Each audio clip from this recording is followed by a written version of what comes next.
आज की इस क्लास के अंतर्गत हम कक्षा 10 विज्ञान की जो नई प्रश्न बैंक है 2022 और 23 के लिए उसके क्वेश्चन नंबर 6 के जो कुछ शेष बचे हुए प्रश्न थे उन सभी का अध्ययन करेंगे। हमने क्वेश्चन नंबर 20 तक पिछले वीडियो में कवर कर लिया था। आज हम अभिकारक और उत्पाद क्या है अर्थात अभिकारक और उत्पाद से क्या आशय है इसे समझेंगे। आइए वीडियो की शुरुआत करते हैं। जैसा कि आप जानते हैं, देखिए कोई भी जो रासायनिक अभिक्रिया होती है, जैसे कोयले का दहन यानी कि कार्बन है और ऑक्सीजन है, इसकी क्रिया हुई दोनों की, क्या बना? Carbon dioxide. ठीक है, तो यहाँ पर ये जो दोनों है कार्बन और ऑक्सीजन, ये कहलाएंगे आपके अभिकारक।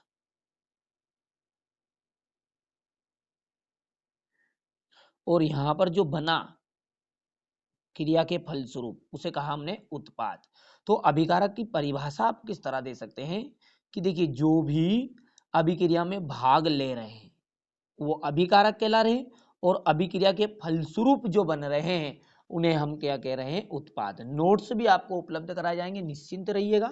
देखिए यहां से आप अभिकारक किसे कहते हैं इसकी परिभाषा लिखिएगा।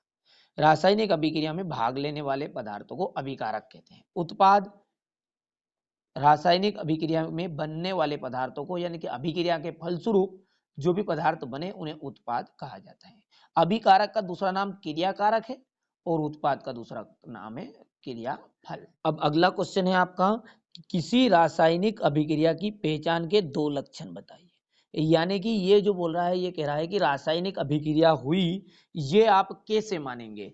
तो देखिए मैंने एक सेपरेट वीडियो बनाया था जो 2023 के नाम से ब्लू जो आपकी प्लेलिस्ट है वहाँ है विज्ञान कक्षा 10वीं 2023। ठीक है, जितने भी महत्वपूर्ण उसमें यहाँ प्रश्न मैंने पहले ही आपको पढ़ा चुका हूँ सबसे स्टार्ट में ही कि रासायनिक अभिक्रिया के लक्षण बताना है। वो लक्षण ही है, देखिए गैसों का उत्सर्जन, ठीक है, तापमान में परिवर्तन, अवस्था में परिवर्तन, रंग में परिवर्तन और अवक्षेप का बनना। वो दो पूछ रहा है, आपके सामने 5 लिखे हुए, जो जमे उठा के रख देना।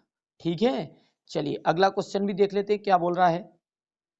खाद्य पदार्थों को विकृत गंधिता से बचाने के दो उपाय लिखिए। तो विकृत गंधिता किसे कहते हैं? देखिए विकृत गंधिता को पहले हम समझ लेते हैं, फिर उनके दो उपाय भी देखेंगे। तो देखिए आपने पापड़, चिप्स, नमकीन को देखा होगा। ये जो होते हैं ये यदि हम इनकी पॉलीथीन को फाड़ दें और फाड़ने के बाद में 1 या 2 दिन तक ये रखी रहे तो उनका स्वाद भी बदल जाएगा। चिप्स का, पापड़ का, कोई भी आइटम हो, ठीक है, चाहे कुरकुरे हो, सभी का स्वाद और गंध बदल जाएगी। बस यही है विकृत गंधिता। ठीक है, तो इसको रोकने के उपाय पूछ रहा है वो हमसे। तो रोकने के उपाय क्या है? प्रति ऑक्सीकारक का उपयोग करके ऑक्सीजन गैस को हटा देना है और नाइट्रोजन का उपयोग करना है। ठीक है, तो दो ये आपके आपके सामने उपयोग हो चुके हैं। ठीक है, स्क्रीनशॉट आप जल्दी से लेते चलिएगा, ठीक है, ताकि वीडियो लंबा ना बने। प्रति ऑक्सीकारक का क्या उपयोग है? तो प्रति ऑक्सीकारक का अभी तो हमने बोला, प्रति ऑक्सीकारक का उपयोग किस लिए किया जाता है? विकृत गंधिता को रोकने के लिए। ठीक है, तो ये तो आप क्वेश्चन 24 का इतना सा लिख दीजिएगा कि विकृत गंधिता को रोकने के लिए इसका उपयोग किया जाता है। ठीक है, चलिए क्वेश्चन नंबर 25 को पढ़ लेते हैं। सिल्वर के शोधन में सिल्वर नाइट्रेट के विलयन में सिल्वर प्राप्त करने के लिए कॉपर धातु द्वारा विस्थापन किया जाता है। यहाँ इस प्रक्रिया के लिए अभिक्रिया आपको लिखना है, यानी कि इसका समीकरण आपको देना है। तो चलिए यहाँ से इसका आंसर लिख लीजिएगा आप। वैसे इतना बड़ा क्वेश्चन एग्जाम में आता नहीं है, फिर भी मैंने इसका आंसर आपको यहाँ पर दिखा दिया है। ठीक है, तो अब क्वेश्चन नंबर जो 7 है वहां से लघुत्तरी प्रश्न शुरू हो चुके हैं, जिसका क्वेश्चन नंबर 1, संतुलित रासायनिक समीकरण किसे कहते हैं? एक संतुलित रासायनिक समीकरण लिखिए।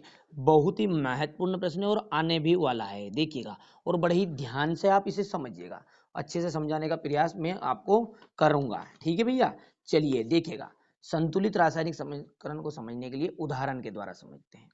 जैसे मैंने आपके सामने दो एग्जाम्पल लिखे हैं, C+O2, CO2, Mg यानी कि मैग्नीशियम प्लस O2, क्या बना है? MgO। चलिए ध्यान से समझने का प्रयास करेगा। यहां पर इस हिस्से को हम कहते हैं अभिकारक।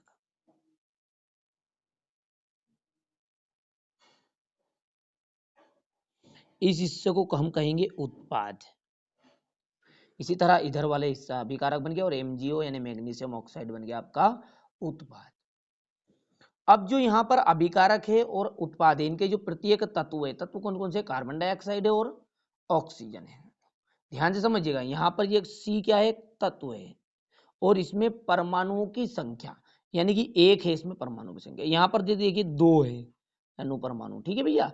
तो यहाँ पर आप मिलान करिएगा, यहाँ पर C एक बार है तो यहाँ भी C एक बार है, O 2 बार है तो यहाँ भी O 2 बार है, यहाँ पर Mg एक बार है, Mg एक बार, लेकिन O 2 बार है, O 2 बार नहीं है। तो ये क्या है? संतुलित नहीं है, ठीक है, यानी कि बराबर मान नहीं है। यानी कि अभिकारकों में जितने परमाणुओं की संख्या है उतने उत्पादों में परमाणु की संख्या होनी चाहिए। तो इधर हम बोलेंगे कि किस ऐसा रासायनिक समीकरण जिसमें अभिकारकों और उत्पादों के प्रत्येक तत्व, क्या बोलेंगे?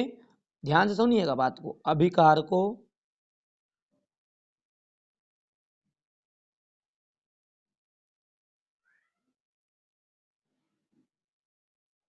उत्पादों के प्रत्येक तत्व, बोलिए साथ में, याद भी हो जाइए आपको, अभिकारकों और उत्पादों के प्रत्येक तत्व के परमाणु की संख्या बराबर हो। बस ऐसे समीकरण को हम कहेंगे संतुलित समीकरण। यानी कि अभिकारकों और उत्पादों का जो प्रत्येक तत्व है, प्रत्येक तत्व कौन कौन से? अलग Mg और O, ये जो तत्व है इनमें परमाणु की संख्या कैसी होनी चाहिए? इन तत्वों में परमाणु की संख्या समान होनी चाहिए, बस उसे ही हम कहेंगे रासायनिक समीकरण। एग्जाम्पल तो आप खुद ही सामने लिखा हुआ है कि ये लिखेंगे कि या, तो ये लिखना है आपको कार्बन प्लस ऑक्सीजन और कार्बन डाइऑक्साइड। अब परिभाषा की रही बात नोट्स की, तो ठीक है, नोट्स आपको मैं स्क्रीनशॉट दे रहा हूं, बढ़िया से नोट्स के स्क्रीनशॉट लीजिएगा। यहां से देखिए, ये देखिए संतुलित रासायनिक समीकरण की परिभाषा, ऐसा रासायनिक समीकरण जिसमें अभिकारकों और उत्पादों में प्रत्येक तत्व के परमाणु की संख्या बराबर हो, संतुलित रासायनिक समीकरण कहलाता है। तो बस कार्बन प्लस ऑक्सीजन क्या बन गया? कार्बन डाइऑक्साइड बन चुका है। बढ़िया से स्क्रीनशॉट ले लिया है। चलिए इसके बाद में जो अगला है वहां क्या है? दूसरा क्वेश्चन है, यहाँ इतना इंपॉर्टेंट नहीं है। चलिए तीसरे क्वेश्चन की ओर बढ़ते हैं। तो ऊष्माक्षेपी अभिक्रिया के कोई 3 उदाहरण आपको देना है। कितने उदाहरण देना है? 3 उदाहरण। तो ये देखिए सारी चीजें आपकी बुक में मिल जाती है यदि आप ध्यान से पढ़ते हैं तो। ऊष्माक्षेपी अभिक्रिया के 3 उदाहरण यहाँ पर है, आपकी किताब में ही ये पेज नंबर 8 के ऊपर है। देखिए यहाँ पर, देखिए यहाँ पर लिखा हुआ है कि ऊष्माक्षेपी अभिक्रिया के अन्य उदाहरण है। कौन कौन से उदाहरण है? बहुत सारे उदाहरण मिलेंगे। पहला है प्राकृतिक गैस का दहन, ठीक है, पहला उदाहरण आप लिख दीजिएगा। दूसरा उदाहरण की यदि बात करते हैं तो दूसरा उदाहरण भी यहीं पर भी है, ये श्वसन। श्वसन एक ऊष्माक्षेपी अभिक्रिया है, तो दूसरा क्या आ जाएगा आपका? खाली श्वसन लिख दीजिएगा। तीसरा जो उदाहरण है, जो आपकी साग सब्जियां है उनका विघटन होना, यानी कि साग सब्जियों का विघटन होना भी क्या, वो कंपोस्ट खाद बनेगा उनका, तो वो भी क्या एक ऊष्माक्षेपी अभिक्रिया का उदाहरण है। पर आप इतना लंबा नहीं लिखना है, क्या लिखना है? सिर्फ साग सब्जियों का विघटन,